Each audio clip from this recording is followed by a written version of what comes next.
नमस्कार, अरुणाचल समाचार में आपका स्वागत है। मैं हूं मनोज कुमार शर्मा।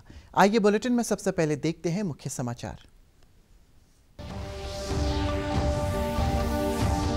प्रधानमंत्री नरेंद्र मोदी ने राज्यों के मुख्यमंत्रियों और केंद्र शासित प्रदेशों के साथ कोरोना की स्थिति की समीक्षा। प्रधानमंत्री ने कोविड-19 के खिलाफ लड़ाई में ढिलाई न बरतने और कोविड जांच को बढ़ाने पर दिया जोर।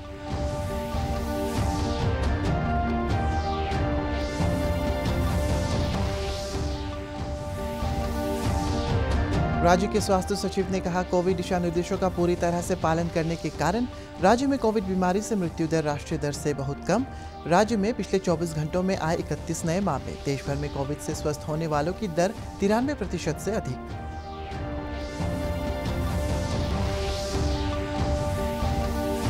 आत्मनिर्भर भारत मिशन से राज्य में किसानों को मिल रही है सहायता से किसानों में उन्नत खेती के प्रति विश्वास बढ़ा। लोहित जिले में प्रगतिशील किसान को टी गार्डन की सिंचाई के लिए मिला स्प्रिंकलर। कृषि तकनीक से जल संरक्षण को भी मिलेगी मदद।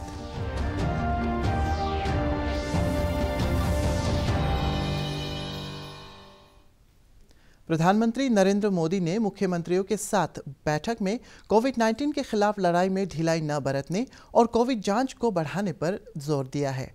उन्होंने कहा है कि भारत ने कोविड के खिलाफ बहादुरी से लड़ा है और स्वस्थ होने की दर अच्छी है। वैक्सीन को लेकर पीएम मोदी ने कहा है कि दुनिया में वैक्सीन पर चल रहे विकास पर देश की नज़र है और अभी तक इसकी डोज और कीमत तय नहीं है। प्रधानमंत्री ने सभी राज्यों और केंद्र शासित प्रदेशों के मुख्यमंत्रियों से कोविड वैक्सीन की तैयारी करने और इस पर लिखित सुझाव देने को कहा है।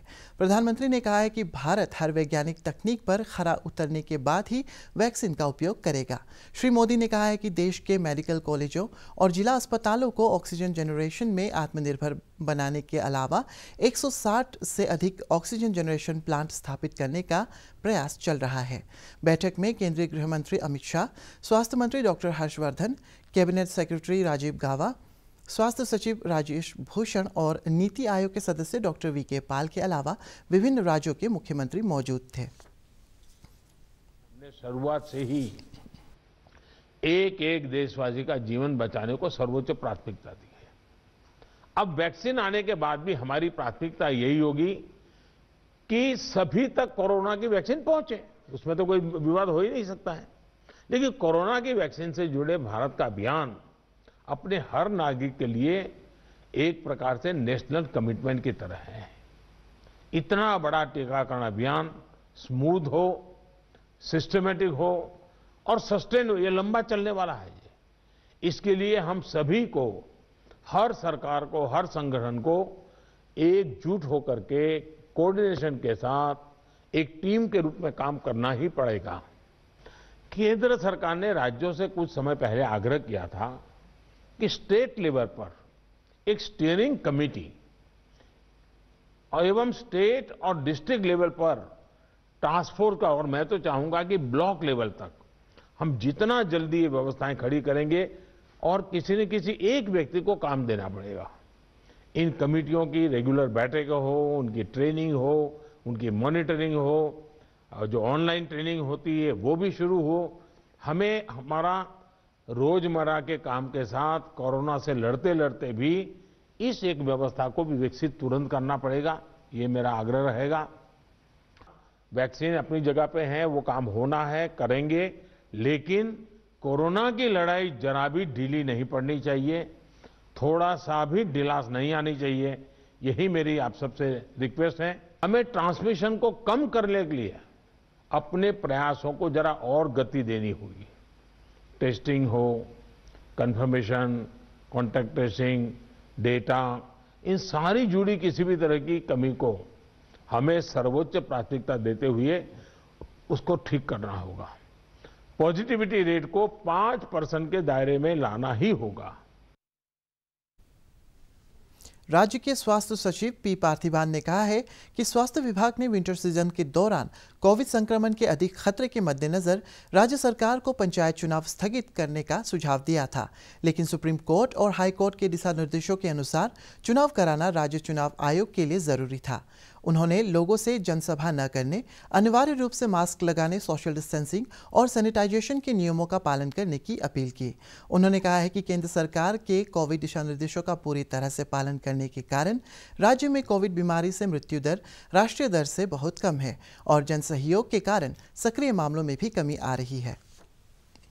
ओपिनियन के लिए पूछा था, but as a health department we were not in favour of conducting the election, but we have given our opinion that there will be lot of gatherings and यहाँ विंटर टाइम में respiratory diseases ज़्यादा होने वाला है, so we requested the election commission to postpone, but they have their problem, it's because high court and supreme court monitored election, so they have to do it, and so the election is being conducted in Arunachal Pradesh.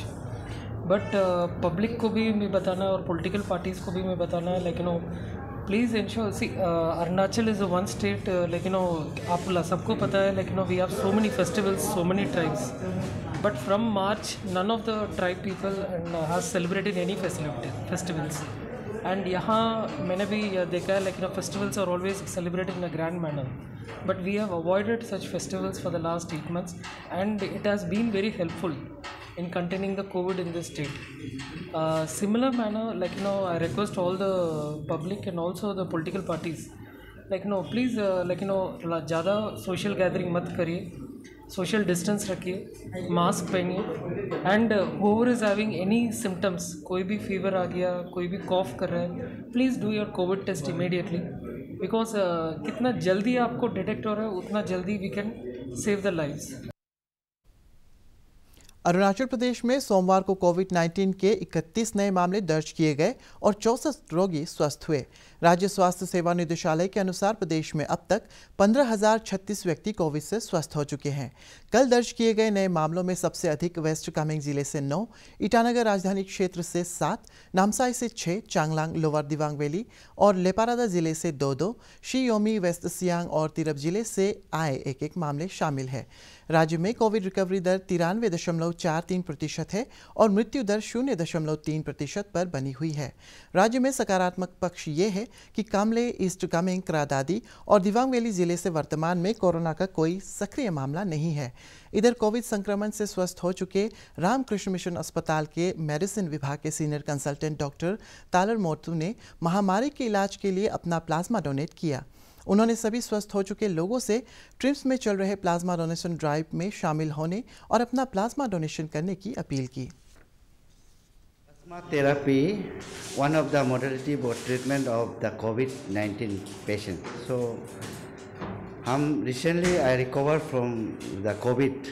So, हम सोचा है कि मेरा plasma को एक modality treatment है, तो मेरा जो पेशेंट को जो मेरा बॉडी में एंटीबॉडी डेवलप हुआ उसको एक ट्रीटमेंट मॉडलिटी में किसी को लाइफ को सेव करने के लिए अपना प्लाज्मा को दे देगा। इसके बाद किसी को ट्रीटमेंट में यूज आएगा। आदमी जब कोविड हो जाता है तो इन्फेक्शन हो जाता है तो आदमी में जो एंटीबॉडी डेवलप हो जाता है। जैसे वैक्सीन जो हम लोग देते हैं वो भी एक एंटीबॉडी डेवलप करने के लिए वैक्सीन देते हैं। इसी तरह जो इम्पेक्टेड पेशेंट में एंटीबॉडी डेवलप होता है, प्लाज्मा में एंटीबॉडी, वो प्लाज्मा एंटीबॉडी जो दूसरा को देखता है, जो कोविड पेशेंट को इन्फेक्शन को फाइट करता है। देश में कोविड के 86 लाख से अधिक रोगियों के ठीक होने के साथ ही ठीक होने की दर 93% से अधिक हो गई है। पिछले 24 घंटों के दौरान कोरोना के 38,000 नए मामलों का पता चला, जबकि 42,000 लोग ठीक हुए। देश में इस समय कोरोना के 4,38,000 से अधिक रोगी हैं, जो अब तक हुए संक्रमित लोगों का 4.78% है। कोरोना से मरने वालों की दर भी कम होकर 1.46% हो गई है। पिछले 24 घंटों के दौरान 480 लोगों की मृत्यु हुई। पिछले 24 घंटों में 11 लाख कोविड नमूनों की जांच की गई, जिसे मिलाकर अब तक कुल 13 करोड़ 37 लाख नमूनों की जांच की जा चुकी है। असम के पूर्व मुख्यमंत्री तरुण गोगोई का अंतिम संस्कार बृहस्पतिवार को किया जाएगा। असम सरकार ने उनके निधन पर 3 दिन के राजकीय शोक की घोषणा की है। पूर्व मुख्यमंत्री तरुण गोगोई को श्रद्धांजलि देने के लिए हर क्षेत्र के लोग आ रहे हैं। मुख्यमंत्री पेमा खांडू ने उनके निधन पर शोक व्यक्त करते हुए उनकी आत्मा की शांति की प्रार्थना की है। उन्होंने शोक संतप्त परिजनों के प्रति संवेदना व्यक्त की है। अरुणाचल प्रदेश राज्य विधानसभा के अध्यक्ष पासांग दोरजी सोना और अरुणाचल प्रदेश कांग्रेस समिति के अध्यक्ष नाबाम तुकी ने असम के पूर्व मुख्यमंत्री तरुण गोगोई के निधन पर शोक व्यक्त करते हुए पूर्वोत्तर राज्यों के विकास में उनके योगदान को याद किया। श्री सोना ने कहा है कि उन्होंने असम के साथ साथ पूर्वोत्तर के कई अन्य राज्यों के विकास में बहुत योगदान दिया है। श्री तुकी ने अपने शोक संदेश में कहा है कि तरुण गोगोई जी ने निधन के देश ने महान नेता, विचारक और नीति निर्माता को खो दिया है। National institute of improvement of intellectual disability scheme के अंतर्गत 14 योजनाएं हैं। पासीघाट में दिव्यांग बच्चों की कम उम्र में पहचान और उन्हें सरकार की योजनाओं का लाभ सुनिश्चित करने के विषय पर आयोजित कार्यशाला में राष्ट्रीय बौद्धिक दिव्यांगजन सशक्तिकरण संस्थान पूर्वोत्तर के कोऑर्डिनेटर गणेश श्रेगर ने बताया है कि संस्थान द्वारा दिव्यांगता की पहचान के लिए किट्स मुहैया कराए जाते हैं। उन्होंने कहा है कि दिव्यांग बच्चों के अभिभावकों को भी प्रशिक्षित किया जाता है ताकि वे अपने बच्चों की सही तरीके से देखभाल कर सके। उन्होंने कहा है कि बौद्धिक रूप से दिव्यांग बच्चों को सरकार की तरफ से बीमा और चिकित्सकीय सहायता दी जाती है। There are 14 schemes are there. Under the schemes we are supporting. All the government of India schemes. पहले तो ये बच्चों के these children when we identify, first thing is we will give a TLM kits which can be help them in a training in that home itself. We will train, providing a training to the parents. That may be one training. Sometimes we will give 2 days or 3 days. The training will help them to take care of their children in a better way. That's the first part of the program. Then after the training, we also help them to get a other central government schemes, like Niramaya Health Insurance Scheme, which is giving a support of their all the medical problems which can be solved by this health insurance. In the health insurance, what we provide is we give almost 1 lakh rupees of expenditure if the child has any physiotherapy requirement, speech therapy requirement, or even if there is any other medical disease or illness. For that treatment, his government is giving you almost 1 lakh rupees per year. This can be spent with the parents. They can apply with the ICDS or now HDFC Bank.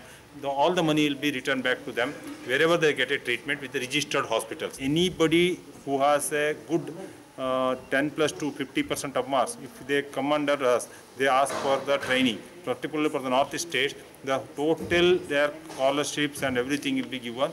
Through that, they can do their training 100% free of cost. They will not have much expenditure because their hostel and everything will be arranged in an NIPID.